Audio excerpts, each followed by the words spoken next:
Hi everyone, Becky here from Notes in the Sewing Room. Thank you for joining me today. Today's video is a fabric haul, and I know you always enjoy seeing some new fabrics, so I can't wait to share with you what I've picked up over the last couple of weeks. I've also got a new pattern that I wanted to chat about as well, that is out this week that I'm hoping to download ASAP, so that's going to be really exciting. And I've also got the new Tilly and the Buttons pattern here to chat about too.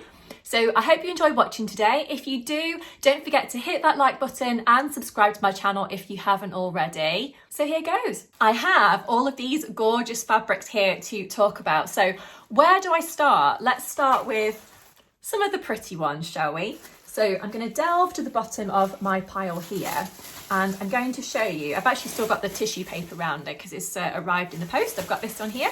So this is some gorgeous cotton lawn fabric, which I just love the kind of pink, yellow, blue kind of tones that it's got in there. It's absolutely gorgeous. It's lightweight, it's perfect for summer. And I picked this one up from Merry Made Fabrics. So I've talked about them quite a few times recently. It's one of my new kind of favourite fabric shops. You can find them on Instagram. They've got a website, etc. I think this fabric's perhaps been on sale a couple of places. I think it's like an ex-designer one. So it's quite exciting to get my hands on some of this. So I've actually got 3 meters of that. So I was thinking of making the new Tilly and the Buttons Mabel pattern potentially, possibly the dress. I think that's really nice. I love the top as well, but I don't tend to wear a lot of sort of trousers and stuff, so I'm not quite sure if it'll go with my skirts that I've got at the moment. Maybe, I don't know, I have to give that some thought. But I really like this dress. I think this pink one here is really pretty. If you are unfamiliar with the pattern, I'm sure you've seen it loads on Instagram and stuff already, but here it is. So it's got some shearing detail around the middle, and you can do the shearing detail on the long sleeve or the shorter sleeve as well. I think I'd probably go for the shorter sleeve version, just because I think that's going to work better for summer, and I think this lightweight fabric is going to be perfect for that as well. So I've never done shearing before. It's a little bit new to me. If you've got any tips, videos that I should watch, anything like that, then do let me know down in the comment section below.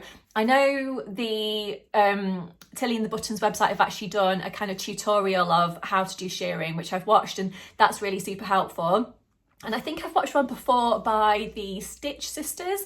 I might be wrong, but I think it's the Stitch Sisters. I think they did a helpful video, so that will probably be worth me revisiting as well. But if you have done shearing before and you've got any sort of things that you found that worked well or not, then I'd love to know. So do leave me a message down below. That would be super helpful. So I'm a little bit nervous about using this fabric straight away for shearing though, I must say. So I might have a go at doing a kind of test version before, just because I don't want to ruin this gorgeous fabric if it does go wrong. So I'm going to have to delve into my stash and find some, you know, older fabric or some fabric that's left over from something else that I don't mind sort of having a go with, just so I can make a pretend version, a starter version, that sort of thing. But yeah, I'm hoping to use that for the lovely Mabel dress anyway, so that's going to be super cool. Another really lovely, pretty floral fabric that I've picked up is from Minerva.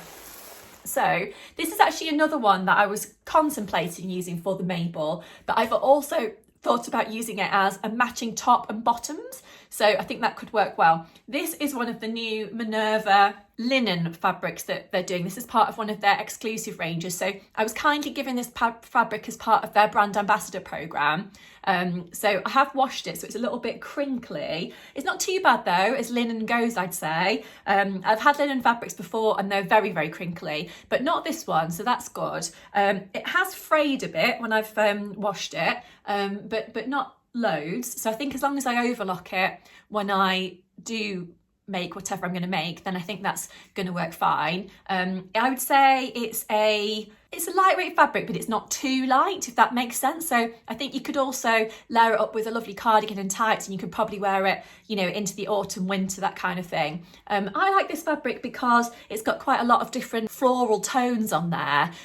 So I think it could work well for a lot of different things. I'm kind of thinking about the Forget-Me-Not Patterns Rosalie skirt that's free with Peppermint magazine for this one potentially. That could be really pretty, with a matching top perhaps. Not sure. If you've got any ideas for this fabric, then do let me know. I've got around about 3 meters of that one, I think, so I've got plenty to play with. But yeah, a gorgeous fabric that I'm looking forward to doing something with soon. So nice to have all these different fabrics. I've not been doing loads of sewing over the last couple of weeks. I've just literally not had time. So I've heard people say before that sewing is one hobby and buying fabric is another hobby, and I think that's absolutely true, actually. So but I'm looking forward to getting you know, my teeth stuck into these different fabrics and making something when I do actually have time. So the next couple of fabrics that I've got to show you, I've actually picked up from my local market. So one of the fabrics I want to use for the brand new Emporium jacket pattern that's coming out. I believe by the time this video is edited and stuff, it should be out. I'm one of their newsletter subscribers, so I got a bit of information about it through the newsletter. So as soon as it's available to download, I'm definitely having a go and downloading that one. So it's called the Smitten Jacket. It's a PDF jacket pattern that's available from the Pattern Emporium website. So all you have to do is go on there and download it. I usually download the copy shop version and send it off to be printed because I usually find that's most useful. But I think you can also download, you know, an A4 version that you can stick together at home if that's what you prefer to do. It's got a couple of different versions that you can do. So you can do the cropped version, which I think finishes around the lower waist. And then you've also got the kind of extra cropped version, which, as it kind of says in the name, is a little bit extra cropped. There's a couple of different hembands that you can do, I think. You've got one that's finished with elastic, and then you've got one that's finished just with a plain hemband. So you've got an option there. There's a couple of different options with the sleeves as well. I really like Pattern Emporium patterns because they do give you a real choice. With each of their patterns that I've had and used, there is a real variety in terms of, you know, like you say, the sleeves, the lengths, the sizing, everything. It's just really, really good. So I would definitely recommend checking out the Pattern Emporium website if you haven't had a look already.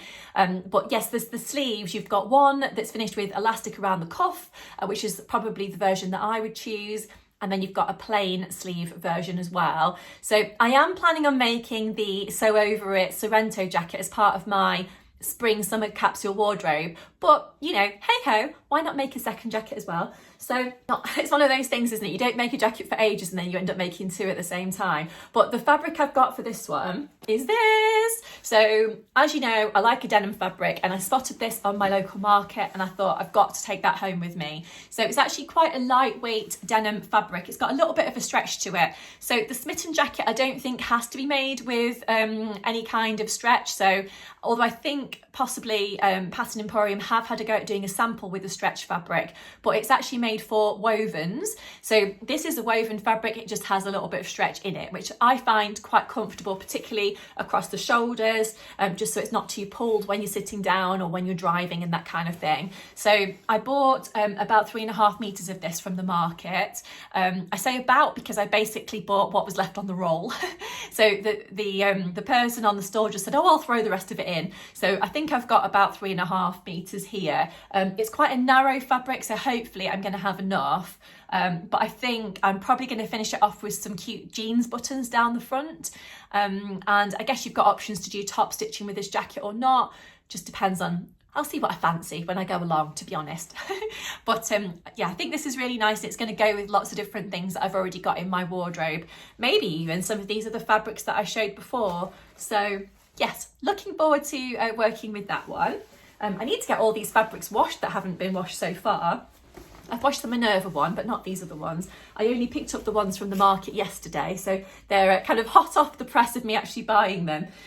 So the next one that I wanted to share with you, and actually the final fabric for today, is this one. So it's a cotton jersey fabric, and it's got these little cars and diggers and things all over it. So I thought this would be really nice to make something for my little boy William. I've got 1 meter of this, but it's actually 180 wide, so it's quite a wide fabric. So I'm hoping that I might be able to make 2 things out of it. Don't know, I'll have to wait and see. But I'm thinking a matching top and bottoms of some sort. Not not sure which ones yet. I've got quite a few different kids patterns to choose from, so I'm sure I can have a go. If you've got any kids patterns that you think would work nicely in this lovely fabric, then do let me know. I'm always looking for recommendations of things that I can have a go at making for William. It's one of those things, isn't it? You kind of have your favourites, but then it's always nice if someone says, oh, I made this one and I really liked it for this reason. So if you have got a kids pattern that you really like, that you've made a few times or whatever, then I'd love to know. So do leave me a message down below. So that's actually all of the fabrics that I've got to show you today, and the patterns and stuff that I got to talk to you about. I know it's quite a short video today, but I just wanted to kind of check in and say hi and show you some of the things that I've been picking up over the last couple of weeks. I am working on my spring summer capsule wardrobe projects, so I will hopefully be sharing some of those with you in the near future. So do keep an eye on my channel for more videos coming each week. I am trying to upload videos each Tuesday, so yeah, just keep an eye out and press that notification bell if you are a subscriber, and then you won't miss, should I say, or forget any of my future content. But thank you to everyone who does watch my videos each week. I really appreciate it, and I'll leave it there for today. See you soon. Bye.